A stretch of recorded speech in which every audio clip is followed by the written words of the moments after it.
Nature Solutionaries is a podcast about conservationists who do amazing things for nature and bring inspiration into our lives.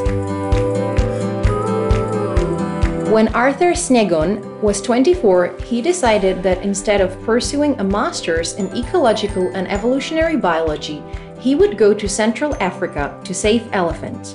He packed his bags and set out on an adventurous 6,000 bike and kayak expedition through the most remote areas of Cameroon, Gabon, Congo, Democratic Congo, the Central African Republic, and Chad to get to know, document, and subsequently change the dark reality of poaching elephants for their tusks.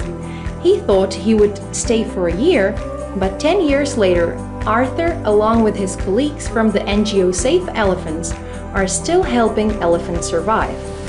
Even though the elephant population decline is daunting, there are ways to help elephants, and that's exactly what we'll talk about in this episode.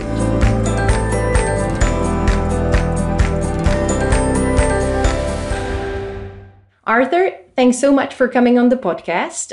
When we were arranging this interview a week ago, you said that you were recovering from malaria. And I was doing a bit of research, and if I'm not mistaken, this was the 10th malaria that you had. Is that right? Yes, you're absolutely right. That was exactly my 10th malaria. And at the same time, I would guess that one was the most difficult for my body. And unlike the other malarias, which I mainly treated at home with taking pills, this time I got to be hospitalized in a hospital in Prague, Czech Republic, just after my return from Central African Chad. Mm-hmm. Wow. And why was the recovery so hard? Difficult to establish the one factor, but I would say that was a combination of my general exhaustion after quite a difficult and tricky mission, both physically and mentally, and some time lapse between the beginning of the symptoms and the beginning of the treatment, because it was a kind of camouflaged among other physical weaknesses. So I didn't judge it well, and I didn't start the treatment as it should be. But you look good and you sound good, so that's... Thanks, I'm glad you say that. That gives us hope. So I hope that you're healthy now. I watched your movie. It's called Here Be Elephants, and I recommend it to everyone. It's really great. I would say maybe not to everyone, but everyone interested in Central Africa, in elephants, in poaching, and so on, because it's quite a long movie, we have to admit. Yeah, that's 3 hours. It's not for everyone. That's true, but it's divided into parts, so it's Yes. feasible to watch it. And in one of the parts, I saw that you were eating elephant meat in front of a smuggler in Cameroon. So why did you have to eat that meat, and how did it taste? Well, you hit the dark spot. It was part of my long-term investigation. These days, I was acting as a field investigator, partially on my own. Then I joined well-known and today very appreciated project called LAGA, Last Great Ape organization in Cameroon, the founding organization of the Eagle Network. And I get to stay several weeks deep in the jungle in southern Cameroon, not directly in the jungle, because my main focus was were poachers, smugglers, traffickers.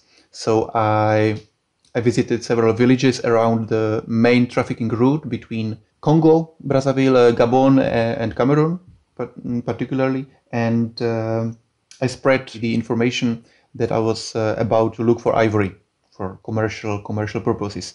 And back in 2013, when it was a good moment for a white guy to be there and ask for ivory.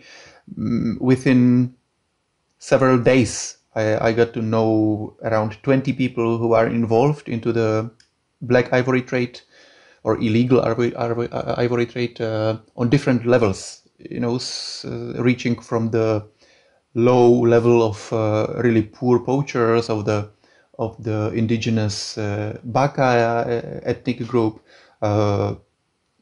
to mid-level traffickers, to international traffickers, and to administration workers and officers who were kind of covering, facilitating these operations, and of course not on the free of charge basis. So in this environment, I got to invent many stories, many approaches how to get close to those guys, because our ultimate goal with the Laga organization was, of course, to put hands on these traffickers who would prove to be guilty or directly involved, and to catch them red-handed.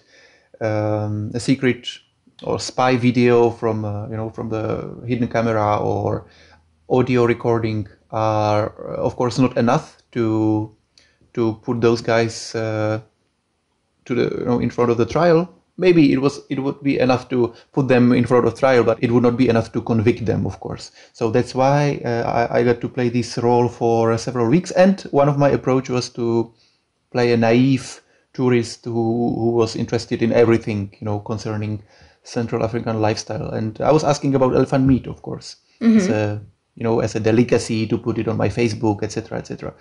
And really, a few days after, the trafficker, which I already suspected to be involved in ivory trade as well, he brought me to a local street restaurant. I would say a drive-through, ready to eat, and there was an elephant meat. So I couldn't step out of the role, and I took a piece. It was delicious. It was good, well prepared. Unfortunately, it came from one of the most critically endangered big mammal, I would say, worldwide, the forest elephant. It might have been tasty, but you must have felt disgusted, because it's the animal that you love. And as you say, it's really endangered, and the population of elephants throughout the world, and especially in Africa, is dropping so much. So I have some numbers here that the population of savannas and forests elephants is roughly 400,000, and the continent is losing hundreds of elephants per day. And as you said, like the worst years were 2011 to 2013, but between 2007 and 2014, the population of savannas elephants declined by 30%, whereas the population of forest elephants dropped even by 62%. So that's just horrible. And could you explain? And even though the decline dropped off a little bit after 2013, it's still threatening for elephants. So can you explain what causes this massive decline? What are the drivers? The main driver is poaching, and not for elephant meat, as the listener might guess from our first topic we've covered, but for ivory. The elephant meat is only a minor byproduct which sometimes occur, but very, very often doesn't. The main commodity what poachers seek for is ivory, which price varies sometimes. Now, even during the coronavirus crisis, in some areas dropped, but it is still way too high for local people, local poachers, local traffickers to resist this lure of possible wealth. But as people living in Africa know, the poacher who is really calling the trigger never gets really rich out of elephant poaching in Central Africa. It might be a case of poaching of rhinos in South Africa, where the price is even higher, but by killing elephants you would never get rich. People know it, but still for some of them it is a more lucrative alternative than staying in the countryside or in the undeveloped urban areas doing nothing, unfortunately. So this poaching is directly linked to lack of governance in these countries. It is not a surprise that countries who have the lowest level of corruption, as I mentioned, Botswana, for instance, have the either biggest elephant population or wildlife population in general, or the best trends in the evolution of these wildlife populations. The more the country is developed, stable, non-corrupt, the more opportunity for wildlife there is. I agree that poaching is a problem, but at the same time, poaching is just a consequence of the demand. So actually the biggest problem is the demand, right? The demand for ivory and other products, which today appears mainly in Far East, Vietnam, China, Japan, but also in the US, for example, in case of ivory, that this demand is equally important as the lack of governance and the corruption and the failed state, regimes in Africa. Because examples show that several countries can protect those wildlife heritages. Of course, if the demand in Asia particularly would drop to zero, then there would be almost no poaching, or there would be maybe some revenge poaching, for crop raiding or for some attacks to humans caused by wildlife. But or some, of course, there would be poaching for meat or bushmeat in several areas which are not highly developed in terms of agriculture or animal breeding, which would be Central Africa definitely. But yeah, the main poaching which we are now internationally talking about as ivory poaching, rhino horn poaching, pangolin scales trafficking, this would decrease to almost a zero levels. So even though the elephant population decline is a gigantic problem that you've just explained, and one person can't solve it, your organization, Save Elephants, has tried to come up with several solutions to save elephants, such as investigating the illegal market, using detection dogs, installing beehives, providing field equipment to rangers. So now we talked about the problem, now let's talk about the solutions. So which method do you think is the most efficient one in protecting the lives of elephants in your area? Because we're not talking about Botswana and Namibia now, but about Central Africa. So that's like Chad, Gabon, Central African Republic, Cameroon, Congo. Right. We use two techniques which we've seen elsewhere, but adapted them to local conditions. So in case of elephants, we create beehive barriers of the Kenyan beehives type. We spread them around selected fields, in the distance of 7 to 10 meters. They are interconnected with a wire in the height of 2 meters so that elephant cannot pass, but people or cattle can go through.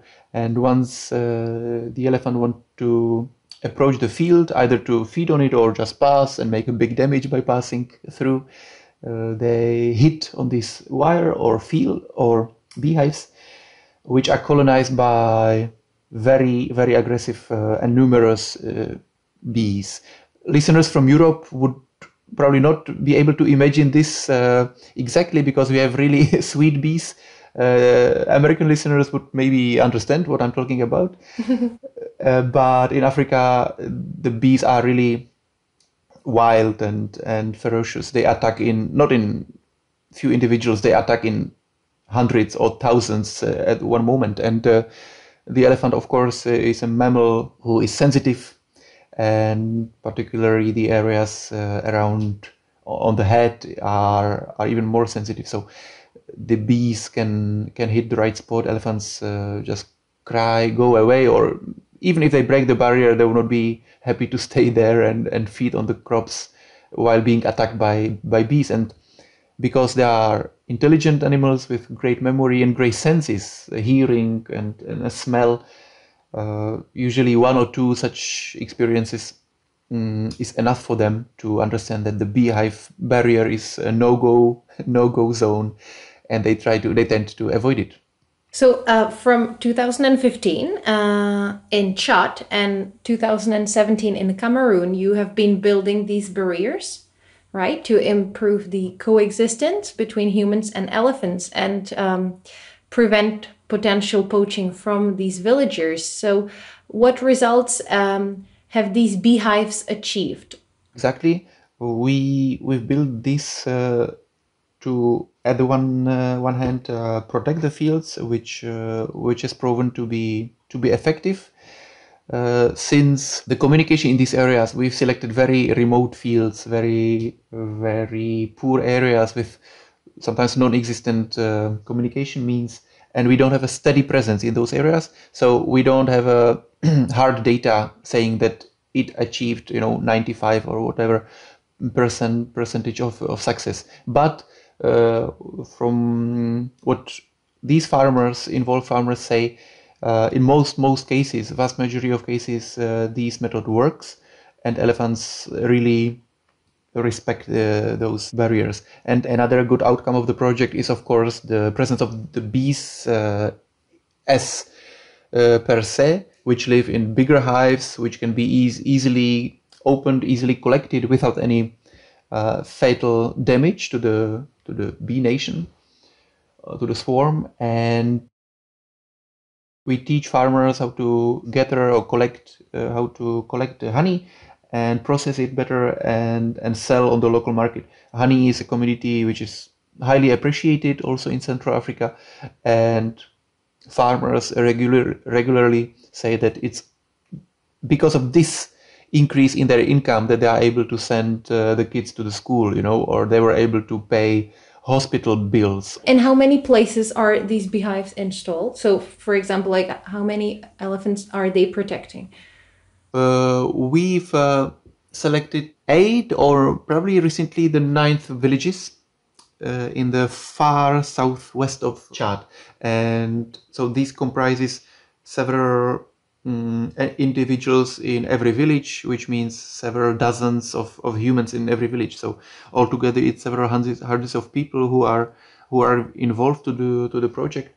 And the number of the elephants roaming around is not very clear because these are migratory elephants passing, unfortunately, between the dangerous Central African Republic, which is very often merged into some rebellions or banditism and uprisings, and Chad. But there would be definitely some higher dozens of elephants in this area, which is not a great number if you compare it to Kenya or Tanzania or South Africa at all. But in terms of elephant populations in Chad and Western Africa farther, it's already a substantial number which we have to take into account. Because there is just slightly over 1,000 elephants in Chad remaining. So every single one counts. We were talking about preventing the human-elephant conflict, and that's one of the reasons or drivers why some elephants are hunted. But the bigger one is poaching, and after a long investigation of the illegal ivory market with the Ministry of Environment of Congo, police, and the Eagle Network, in January and February 2021, you helped arrest 6 smugglers and confiscate 101 kgs of ivory, AK-47 bullets, and a Toyota car. So if it's not a top secret, can you tell us how you got into the underworld of poachers and smugglers? This last operation of this kind, which appeared in Congo, was an outcome of a long-term investigation, which I partially carried on distance because of the lockdowns in Congo and restriction in travels. Nowadays, those people have phones. Some of them have smartphones, and of course, especially during the pandemic's restrictions, they were also looking for new markets. And when you approach the right person in a manner he wants or he needs, then you have the chance to be able to communicate even on distance, get some evidence of names, numbers, recordings, pictures, videos, and so on. So even the modern technologies can help us because poachers and traffickers also use that. And the ring of people which finally ended in the jail in the economic capital of Congo in Pointe-Noire was a group spreading from the city of Pointe-Noire, which is a main international hub, airport and port, maritime port at the same time. Within those arrested, there were guys working as a police or gendarmerie at the airport, facilitating the smuggling through it. There was an active military guy who was who was delivering ammunition for the poaching operations in the field, because this is costly. It's not like that a poor villager would decide one day, tomorrow he would go poaching. It is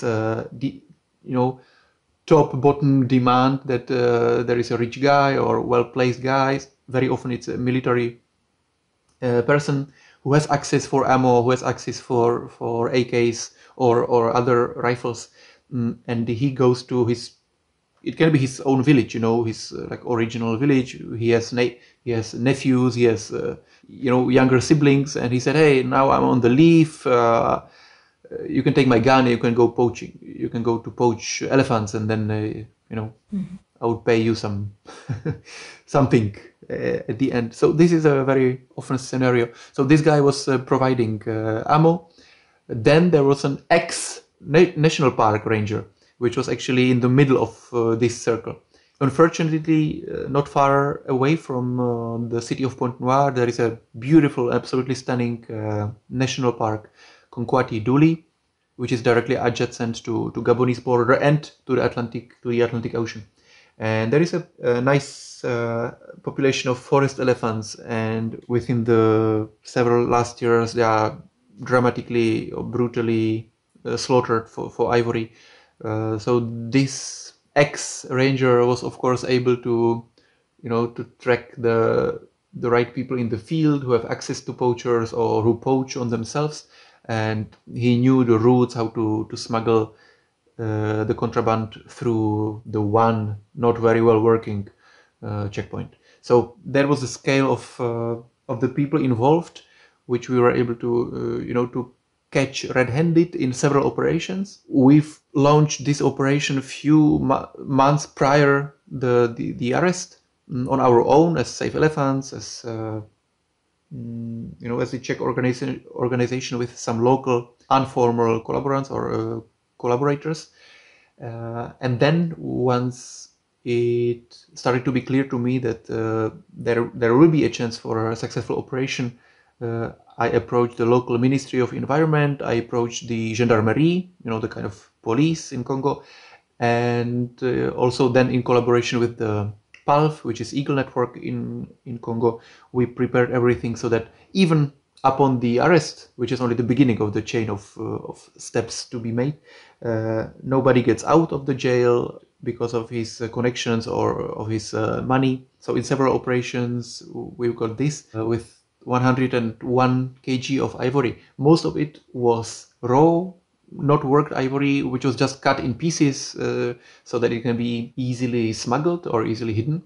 But some of it, and that was also a side job of the arrested gendarme, was already carved into Asian chopsticks, into some necklaces or bracelets, and this was meant to be sold mainly to Asia and smuggled through the airport. And how can you know that when you are investigating the market, the people you work with won't reveal your identity or that they will not be corrupt, How can you trust them? Unless you know those people for a long time or you really trust them, you never know. You just approach a unit. In this case, I was quite lucky because the local representative of the ministry channeled me directly to the head of gendarmerie in the whole region, which seems to be a professional and nice guy, and he assigned to me one of his sergeant, who also seems to be a straight guy. So in this case, at least on the higher level of hierarchy, I was well covered. Nobody was even asking my identity, so I was quite well preserved, so that nobody can track me back. But of course, on the lower level of the gendarmes who were participating on the arrestation, on the operation, some of them started to talk, because they've seen me before in the gendarmerie talking with the boss.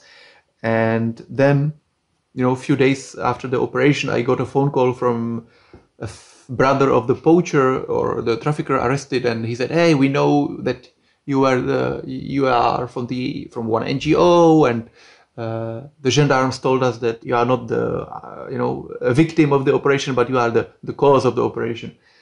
So, of course, you can fight against it by creating other stories and so on, but the suspicion is already there. They have no proofs, they have no names, they have nothing. But of course, you cannot rely on 100% professionalism of everyone. And this is not something which counts for Africa. This is something which counts for all over the world, I guess. Aren't you afraid for your life when you investigate this black market? I try to judge all the risks ahead. Also, the several years of loose collaboration with the Eagle Network taught me some strategies, how to be covered, how to prevent bad events to happen, how to have a set of actions, to be done in case of mishap. I'm usually ready to undergo a certain risk, and I know, or I think that I know where the risks start to be too high, so that I would say no, I don't go there, or I stop the communication, or I pass it to the professionals from the Eagle. Because in your film, there was this part where they talked about rangers who killed, who were killed. Was it in the Ojala? That was in Chad, in Zakuma, in Chad. Yeah, in Zakuma. And because the poachers made revenge on these rangers, and they killed them while they were praying. Yes, that was a very ugly story happening in late 2012 or beginning of 2013. Really leaving six good rangers dead.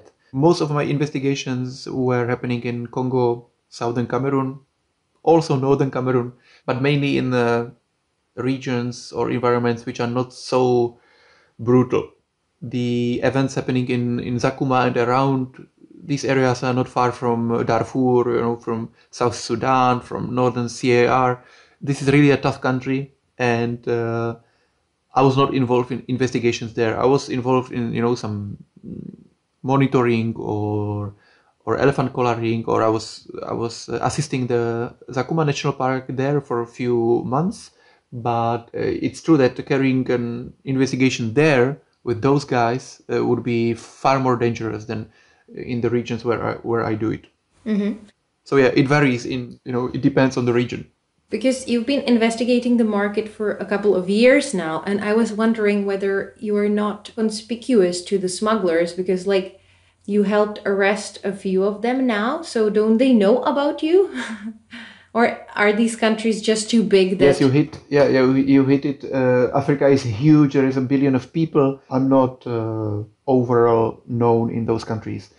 I'm not, starring in the local media. I'm not trying to be visible. I have, several names. So I have several phone numbers. So even if somebody suspects me and he confronts it to someone other from another country or region or city, they might find that they talk about a different person and it's still me. So, but of course there is a general perception that white guys, young white guys, usually in my age and so on, usually men, can be dangerous.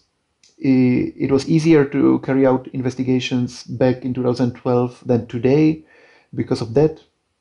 So of course the professional organizations try to not use only the same type of investigators at the same time, and they mix ages and sexes and races and origins and so on.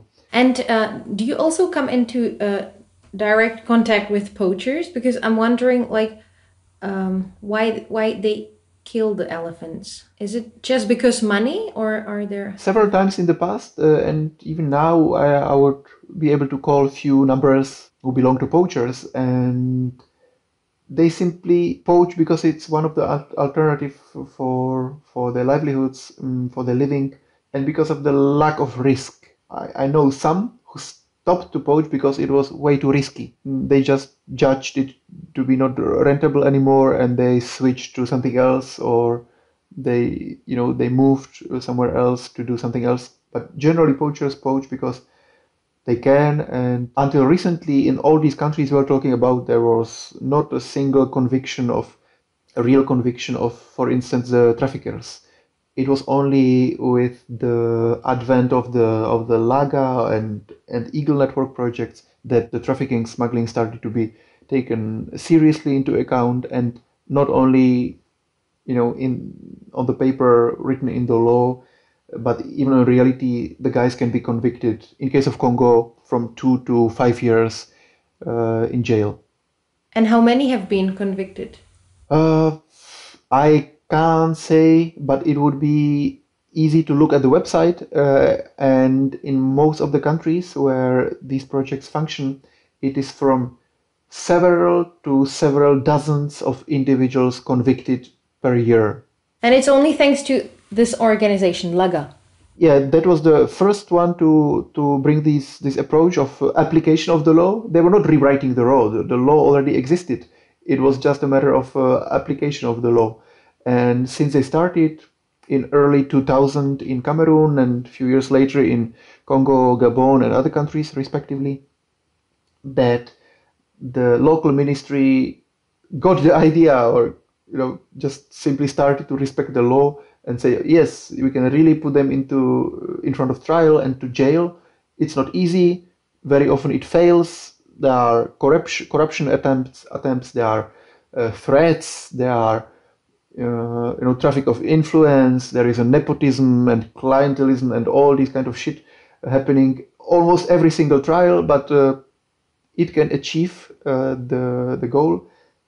And the best country in terms of the ratio between arrests and convictions is Gabon, thanks to the organization from the Laga, from the Eagle family. And it's probably also not a surprise that and I would not say that it's only because of the organization and the leader themselves, but it might be also because of the environment in the country. I mean, the society or the overall willingness to protect the nature. What you just said about the law enforcement reminds me what one of my previous guests said. I talked to Thilo Nadler, who is a famous primatologist in Vietnam, and he protects langurs.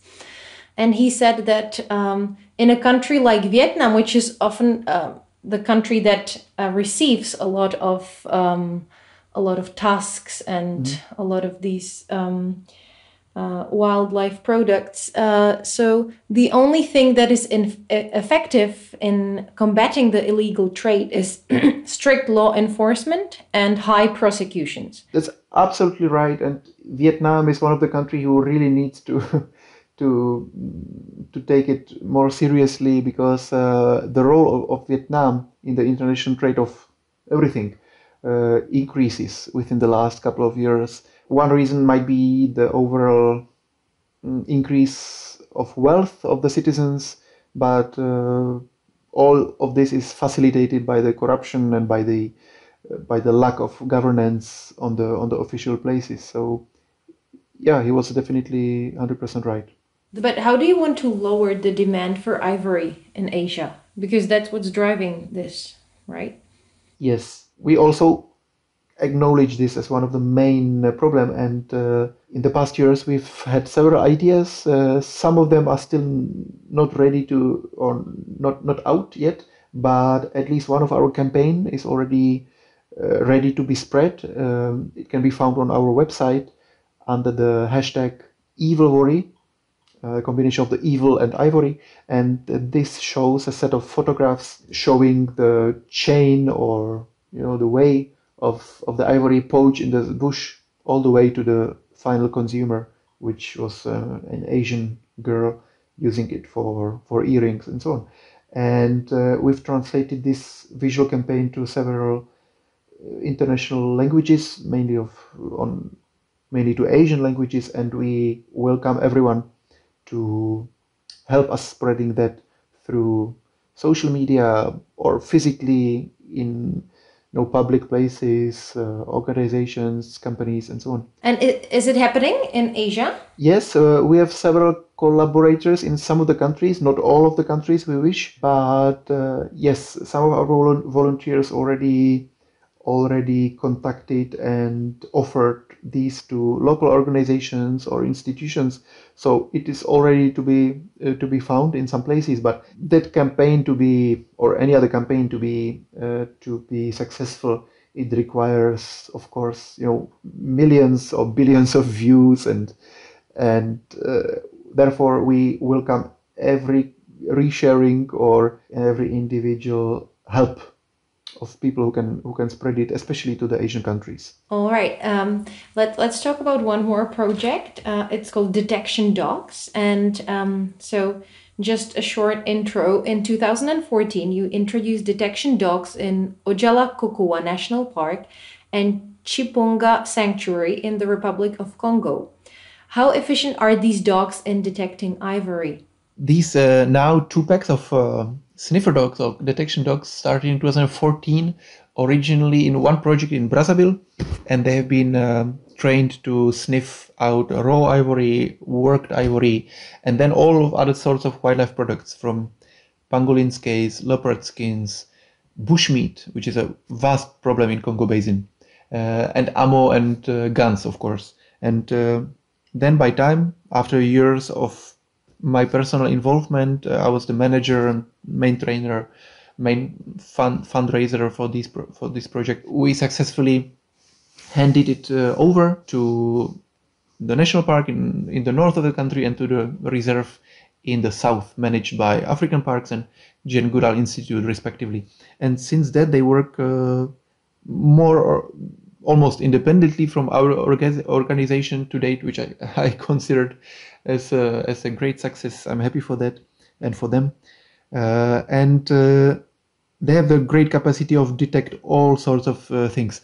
But their biggest contribution is not only the rate of positive detections and seizures or arrests, but it is the psychological aspect of the work. Because once people, civilians, military guys, among them, of course, some poachers, some traffickers, when they see those dogs on the checkpoint and they see that this dog is capable of detecting a small piece of something, let's say a small piece of smoked bushmeat, among the whole fully loaded bus, for instance, they got the idea, wow, we cannot pass through here with our big stock of pangolin scales because we would be detected. So it's a big psychological work. There has been done several researches on that in the past from other areas, and I've really witnessed it in the past. So for me, their main contribution is that. Then, of course, they have daily seizures, but not daily seizures of ivory, because partially it's probably because of that the poachers are clever. The poachers and traffickers, they are clever enough, and the big guys really wait until either the dogs are not there, because they cannot be there 100% of the time, or they just use another route, or they maybe use a car of a general which we don't search. So there have not been big detections of big quantities of ivory, but they have been really daily or almost daily, and sometimes multiple a day, detections and seizures of mainly bushmeat, sometimes pangolin scales, which is a big problem. Pangolins are gone towards extinction, both in Asia and now it started in Africa as well. Sometimes leopard skin, ammunition. Just recently, the pack, the canine unit based in Chimpunga with the Jane Goodall Institute, they work already in the full region out of the reserve on the main road, and I've got a picture of 2 living pangolins seized. They are later released back to the wild, and a box of hunting ammo. So I'm always happy when, of course, we see live animals in good shape, good health, ready to be directly released in a safer place than they have been caught. And when we see ammunition, because every single bullet, can save at least one animal's life, and it's great that these illegal hunting equipment and bullets, just disappear from the circulation. So we still have to wait for the big ivory seizures. We've had some, smaller ivory items and so on. And on daily basis training, we know that the dogs are able to sniff it out. It just happened that until now, unfortunately, these two packs, they were not allowed, not able to work on the main international big scale trafficking hubs. Despite our wish and our efforts to date, they still cannot work at the two international airports in Congo, and they cannot enter the main port because of lack of will from the official places, maybe because of their ties. They ties. Yeah, but this is, of course, all this is just suspicion. But simply, we've always hit a wall, different reasons, different. It can be ignorance. It can be sometimes it can be a personal reasons that this guy doesn't like the guy running the project, and so on and so on. It's a complicated story. So now we are happy that at least they can perform the work on the land checkpoints. Their action radius is, huge in both places. It can stretch, few hundred kilometers from their bases. Now north to south and east to west, and they have results. They don't have results in terms of hundreds of kilos of ivory yet, but they definitely have the capacity. So once they overgo the restrictions, I know it will come one day. And are you still pushing for the dogs to be allowed to these two airports, or did you toss the idea away? No, we didn't toss it to the garbage, but we still, there is still a lot of work even on the existing, modus operandi of the canine units, still of training, retraining, and so on. But definitely, yes, the idea still exists, and now, especially the Jane Goodall Institute probably wants to push it further to broaden their range of interventions. And aren't two canine units too less for the whole country? To be really effectively blocked, the black ivory and other wildlife market to be effectively blocked in Congo, it would definitely require more sniffer dog units.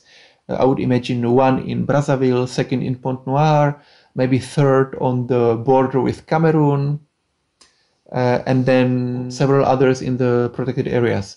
So yeah, maybe if we double or triple the size, that would be great. My big dream is to incorporate not only sniffer dogs who can sniff out items from the contraband, but also tracking dogs who can be deployed in the field to directly track human footprints and lead us to either poacher's home or the hiding place of a rifle or a set of snares, to hunt animals, or a dead elephant, or an injured elephant, or a poacher's camp, or the poacher itself in the field.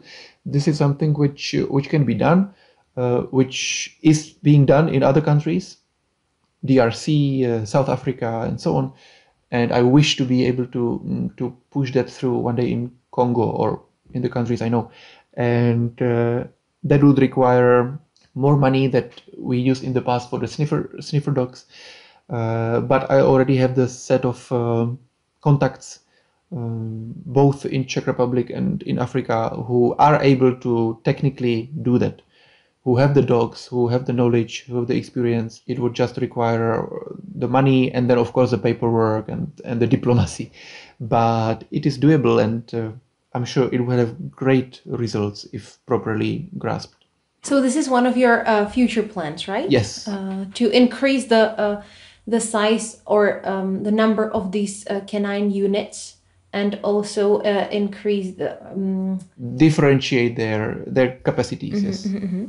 And so one question is like, okay, the dogs come, they sniff out the ivory or any other items, and what happens next? The people have to get out of the bus, and they have to find out someone who owns it, right? Maybe someone says, "Oh no, it's not mine." So like, what's the procedure? There must be a procedure of tracking whose luggage is, which luggage is for what person. Sometimes we achieve it because they have name tags or sometimes people think that we will not be able to find it, so they even say, yeah, that's my luggage, but then they are surprised that the dog finds something inside. So sometimes it's easy, sometimes it's more difficult or impossible. So yes, this is the part of the job which needs to be professionalized, and I wish my colleagues who now run the project after me to really focus on this, because it is not only the question of the speed of the control and of the comfort and health of the unit, but also a question of risk and danger for everyone. But so once you wrote down the identity of the person, did they sit back on the bus and went away, or were they put into jail, or did they have to follow a procedure? This, of course, depends on the gravity of their trespassing of the law. In most cases, the animals which were, or parts of the animals which were trafficked as bushmeat, were not in the highest protected category. Therefore, there was no space of pursuing them and putting in those people into jail. So, or not even giving them a fine? Giving them a fine, yes, but it's in African conditions, when people, or Central African conditions to be precise, when people don't have nobody track them, where they live. They don't have like an address. Many towns even don't have addresses, and you can't pursue those guys later to pay them later. And ask or forcing them to pay on the spot is tricky, because very often they don't have money, and we don't have capacity to block them there forever. It's so sometimes the fines in these Central African conditions don't really work well. So either you just take the identity, you say that next time, by recidivism, it can be more punishable than the first time crime, or first time of not respecting the law. So you take the identity, and when the animals are not in the highly protected category, they can go. But of course, you seize the items. And this is the big fight, because people really fight for every kilo of the bushmeat, because they need it, or they argue that they need it as a gift for the family or for their boss, or it is not for me, this is for my boss who sent me now, I'll be fired, etc., etc. Many stories, a lot of shouting and so on. So you have to be fast, you have to be decisive. I was mainly the bad guy to be really decisive, and yeah, that's why I was the one to be blamed. But of course, when you find something as the ammunition, illegally held gun, or highest protected category, which can be leopard skin, pangolin scales, some species of monkeys, and others, you have the right to get the guy, ask him to step out, and you call the gendarmerie, or you transfer them directly, which is a better way. You transfer them directly to the procurator in the nearest regional capital, and then you can pursue the process if you judge that it is worth it, and if you judge that you have the chances for conviction. Mm-hmm. And so, have you seen any improvement or in reducing the load of bushmeat that's coming from these two national parks after you've introduced these dogs? Yes, I personally have seen a really substantial drop in the relative size of the shipments, and even in the absolute volume. And one of the biggest proof of that, of course, it's indirect. Sometimes somebody would argue that it's a question of coincidence, or it can have another proof. But for me, as I know how it works there, and from years of experience, I consider it as a big proof. A situation when, after almost a year and a half of almost daily presence of the dogs on the particular checkpoint, we seized bushmeat almost on a daily basis, usually non-protected species, usually few kgs of bushmeat, sometimes living dwarf crocodiles, sometimes turtles, sometimes small antelopes and smoked monkeys. It doesn't look great, but it's not the biggest crime to be done in Congo. Like small scale seizures, and the biggest during all this time made by the dogs was around 80 kilo, if I'm not mistaken. So 2 big bags, nothing super huge. And after this year and a half of the steady presence of the dogs, they got to move out. It was due to veterinary reasons. They were sick, and we were afraid that whether it has been poisoning or not. So we've moved them out of the checkpoint. And imagine after 2 weeks of their absence, there was a truck loaded with 3 tons of bushmeat. I mean, it was a truck. There was no dissimulation in small bags. It was just full of bushmeat of different sort of animals, and these guys just. And it has been discovered because it was big. So for the ranger, it was sufficient to open the door and smell already something, because you cannot not smell this amount. So it has been seized, of course. So I see a huge disproportion between what was like the average daily seizure when the dogs were there, few kilos or few dozens of kilo maximum, and 3 tons when the dogs were not there. And for me, that's a proof that the dogs controls have a huge role in the psychological aspect of the trade, not only bushmeat trade, but hopefully also in the ivory trade. But as I said, the hard data for ivory is not available in case of our work there, but I believe this. I strongly believe this. And speaking of the bushmeat, is the demand is local, right? It's within Congo. Yeah, the truth is that in most cases the bushmeat is really for, I would not say local, because I consider local as really local, meaning village and small town and around, mainly for like a regional consumption. The problem is not the subsistence hunting in the local villages for assuring their nutrition needs in most cases. The big problem is the urban demand, because in Central Africa and other places of the world, but it's really pronounced in Central Africa, the perception of bushmeat as the best meat available survives in people's minds, even in the urban areas, which grows. The human population grows, and they are, of course, more rich than the villagers, so they can afford the meat. That's a problem, and they want it more often. Also in Europe, and especially in the US, like eating meat is somehow in our mind considered as the right way, that we can afford it and we need it for our survival, so we eat as much as we can. In Africa, it's the same story. Unfortunately, they don't destroy our nature by rearing cattle in intensive farming and destroying prairies, but they eat it from the bushmeat, from the wild sources. It's just another angle of the problem of eating meat in such huge quantities. So while the villager doesn't really eat it daily, or sometimes not even weekly, probably, the people in the towns and centers want it and they can afford it. So the trafficking occurs between forests, villagers, and capitals and big cities, and in some instances also internationally, because there is a huge community of recently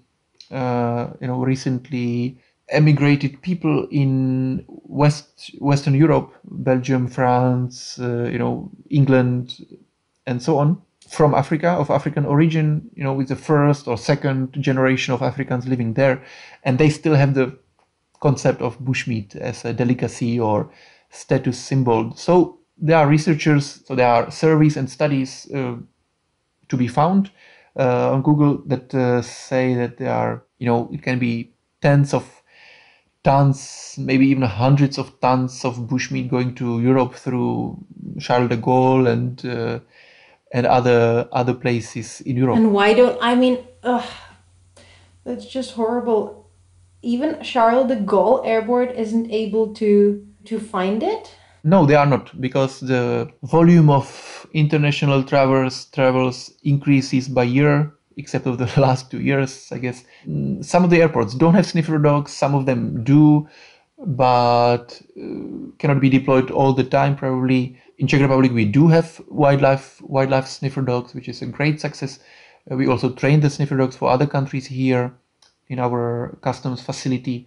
But these dogs and other, can be scanners, can be physical searches, the capacity is still not enough to perceive everything. And yeah, the seizures represent just a fraction of what's going through. So now I would like to ask you a few last questions about elephants. I read in one of the reports that between 2013 and 2019 you spent 10 to 11 months in Africa. But since 2020, you've been spending most of your time in the Czech Republic, going to Africa only for shorter expeditions. So given that most of the investigations of the illegal market depend on you, how sustainable is the work of Safe Elephants in this aspect?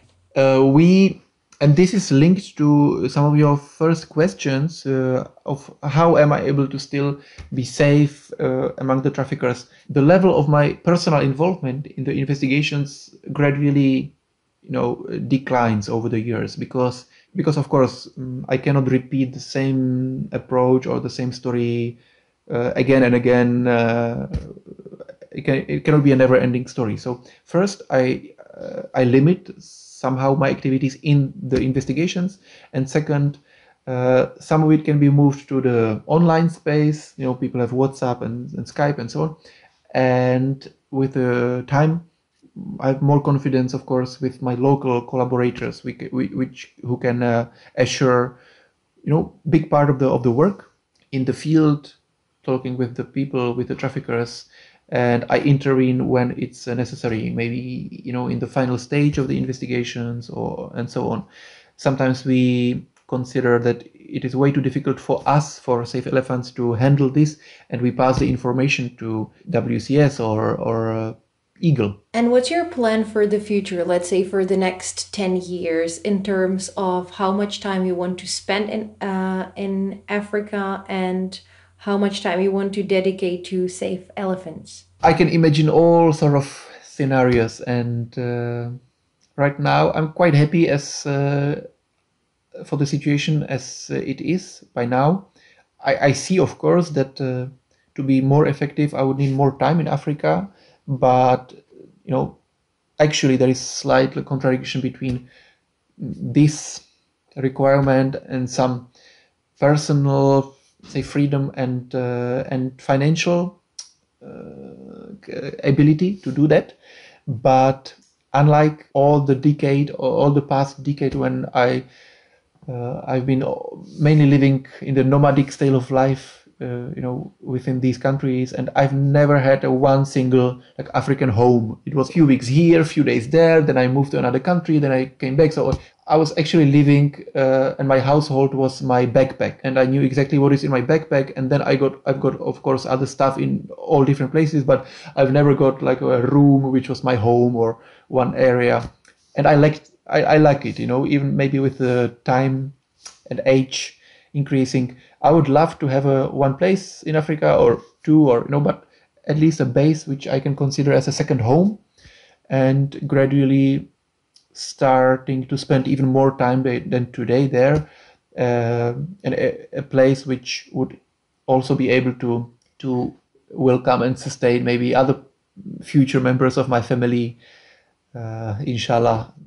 Thank you so much, Arthur, for the interview, and thank you for the incredible work that you are doing. It's so important for elephants, and not only for them, because it's important for a whole range of other animals, because by protecting the big mammals, you protect also a lot of other animals and ecosystems. So thank you very much for the interview and for your work. Veronica, thank you for the invitation. I was happy to talk, and I wish you good luck with editing, because it was a long interview. Yeah, it was. Thank you. Thank you.